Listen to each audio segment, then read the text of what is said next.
Mainit na pinag-uusapan ngayon sa showbiz ang ibinahaging pahayag ni Christopher Min sa kanyang latest YouTube episode, kung saan sinabi umano na nag-propose na si Paolo Avellino kay Kim Chiu habang nasa Paris.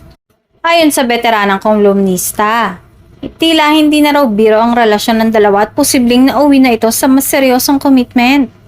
Bukod sa umano'y proposal, ibinunyag din na sinasabing na manhika na raw si Paolo sa pamilya ni Kim, na isa sa pinakamahalagang hakbang sa tradisyong Pilipino kapag nauuwi na sa kasalan ng isang relasyon. Dahil dito, lalong umingay ang balita at agad na pinagfiestahan ng netizens at fans ng Kim Pao ang naturang issue. Hindi naman may kakailanan nitong mga nakarambuan ay kapansin-pansin ang pagiging malapit at sweet ni Kim at Paolo sa kanilang mga public appearances. Marami ang nagsasabing may something more na sa pagitan nila.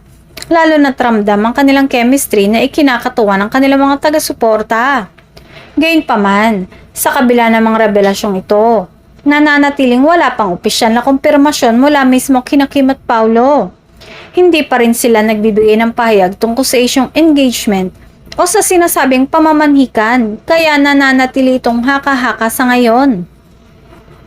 Kilala si Christopher Min sa pagbabahagi ng mga insider na impormasyon at opinyon tungkol sa mundo ng showbiz.